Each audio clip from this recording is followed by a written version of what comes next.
अब देखिए स्फीयर के केस में तो उसका चाहे कर्व्ड सरफेस एरिया हो चाहे टोटल सरफेस एरिया हो, दोनों ही सेम होते हैं, लेकिन हेमिस्फीयर के केस में थोड़ा सा डिफरेंट होता है। ठीक है, तो चलिए एग्जांपल नंबर 5 करेंगे एनसीईआरटी न्यू बुक से। चैप्टर नंबर 11 है surface areas and volumes. Question पढ़ते हैं। फाइंड, देखिए पार्ट फर्स्ट में फाइंड करना है the curved surface area and second part में the total surface area of a hemisphere of radius 21 centimetre. तो देखिए एक हेमिस्फीयर की रेडियस हमें गिवन है 21 सेंटीमीटर, इसका कर्व्ड सरफेस एरिया और टोटल सरफेस एरिया हमें फाइंड आउट करना है। तो पहले जो गिवन है, इसकी रेडियस गिवन है, तो हम यहाँ पे पहले वो नोट कर लेते हैं, और रेडियस को हम डिनोट करते हैं आर से। तो रेडियस हमने ले ली स्मॉल आर, और जो कि गिवन है 21 सेंटीमीटर। ठीक है, तो पार्ट फर्स्ट में हमसे पूछा है, पहले देखिए पार्ट फर्स्ट में हमसे पूछा कर्व्ड सरफेस एरिया। तो यहाँ पर मैं आपको पहले एक हेमिस्फीयर बना के दिखाता हूँ, फिर आपको और बेहतर तरीके से समझा पाऊंगा कि इसका कर्व्ड सरफेस एरिया कैसे निकालते हैं। देखिए हेमिस्फीयर क्या होता है, एक स्फीयर का आधा। तो एक हमने एक हेमिस्फीयर बना लिया, ठीक है, एक ये बाउल टाइप का बना लिया, एक हाफ जो लेमन होता है आधा नींबू कटा हुआ, उस तरह का हमने एक ये शेप बना लिया। ठीक है, यहाँ सेंटर होगा, और सेंटर से देखो ये मैं इसको क्या कर रहा हूँ, लेमन की तरह मैं इसको बना दे रहा हूँ। तो ये ऊपर वाला एक क्या होगा, ऊपर वाला एक पार्ट ये सर्कल हो गया, और ये जो पार्ट है ये वाला, इस वाले पार्ट को हम बोलते हैं क्या, इसका कर्व्ड सरफेस एरिया। ठीक है, हेमिस्फीयर है तो सिर्फ इतना ही होगा। स्फीयर के केस में था 4 पाई आर स्क्वायर, और हेमिस्फीयर के केस में इसका कर्व्ड सरफेस एरिया क्या होगा, स्फीयर का आधा। ठीक है, तो इसका सी एस ए क्या होगा, लिख देते हैं C S A of hemisphere, curved surface area of hemisphere. ठीक है, अब स्फीयर का जितना होता है उसका आधा, क्योंकि हेमिस्फीयर क्या होता है, स्फीयर का आधा।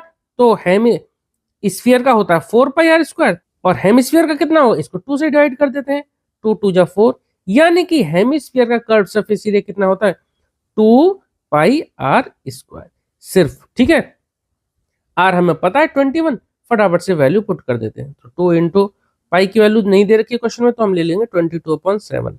रेडियस दे रखी है 21, लिख देते हैं 21, और स्क्वायर है तो 21 इंटू 21। चलिए 7 से कैंसिल आउट कर देते हैं, 7 3 जा 21।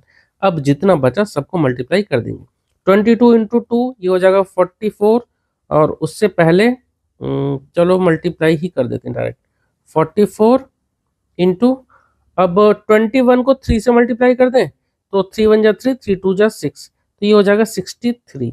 अब हमें 44 को और 63 को मल्टीप्लाई करना पड़ेगा। उससे पहले आप और आसान तरीके से करते थे ना, तो 22 को डायरेक्ट 21 से मल्टीप्लाई कर देते, फिर आप उसको 6 से मल्टीप्लाई कर देते, कोई बात नहीं। तो 44 और 63 को मल्टीप्लाई कर देते हैं जरा साइड में इधर ही। तो 63 इंटू 44, ये मल्टीप्लाई करके देना, 4 3 12, 1 कैरी, 4 6 24, 25, और 4 3 या 12, ये मतलब कि ऊपर जो ऊपर है वही नीचे आएगा, 252, 2 7 7 और 2 2 7 7 2। ठीक है, तो इसका आंसर लिख देते हैं 2772। और यूनिट क्या आएगी, एरिया है तो स्क्वायर यूनिट में आएगा, और यूनिट हमारी मतलब रेडियस सेंटीमीटर में था, तो एरिया आएगा हमारा सेंटीमीटर स्क्वायर में। ये तो बात थी देखिए कर्व सरफेस एरिया की। अब अगर हम बात करें इसका total surface area, part second में हमसे टोटल सरफेस एरिया पूछा है। तो देखिए टीएसए या टोटल सरफेस एरिया इसका क्या होगा, ये पार्ट कर्व्ड सरफेस एरिया में ऊपर एक सर्किल है, तो curved surface area plus area of circle का फॉर्मूला जोड़ देंगे। ठीक है, तो मैं लिख देता हूं C S A plus area of circle. आप चाहो तो इसका फॉर्मूला डायरेक्ट भी याद रख सकते हो, या फिर इस तरह से टुकड़ों में जैसे मैंने आपको बताया इस तरह से भी रख सकते हो। कर्व सरफेस एरिया का फॉर्मूला क्या होता है, 2 पाई आर स्क्वायर। ठीक है, और एरिया ऑफ सर्किल का फॉर्मूला क्या होता है, पाई आर स्क्वायर। ठीक है, क्या होता है, पाई आर स्क्वायर। तो आप इन दोनों को जोड़ सकते हो, जैसे यहाँ curve surface area 2 pi R square आया था ना, ये लिखा, और area of circle pi R square होता, तो आप चाहो तो इसको डायरेक्ट 3 पाई आर स्क्वायर लिख सकते थे। ठीक है, अब चाहो तो आप एक काम कर सकते थे, कर्व सरफेस एरिया की जगह जो आपने आंसर निकाला था वो यहाँ पुट कर सकते थे, प्लस पाई आर स्क्वायर, इसको अलग निकाल लेते, दोनों को जोड़ देते, ऐसे भी आ सकता था। या फिर आप डायरेक्ट 3 पाई आर स्क्वायर में वैल्यू पुट कर दो, ऐसे भी हमारा आंसर आ जाएगा। तो 3 इंटू पाई की जगह लिखा 22/7, और आर स्क्वायर, आर हमारा दे रखा है 21, तो 21 इंटू 21 कर देते हैं।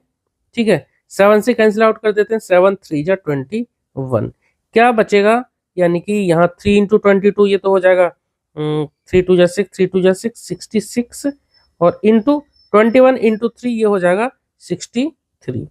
इनको मल्टीप्लाई करके लिख देते हैं। चलो इधर ही साइड में मल्टीप्लाई कर देते हैं, 63 लिख देते हैं और मल्टीप्लाई नीचे कर देंगे 66 से। 6 3 जा 18, 6 3 6 जा 36, 37 और नीचे यहाँ पे लिखेंगे 6 3 जा 18, 1 कैरी 6 की 37। ठीक है, ये आ गया 37। तो जोड़ देंगे 8 8 7 15, 4 7 4 11, 4158। ठीक है, तो यहाँ लिख देते हैं 4158। यूनिट क्या होगी?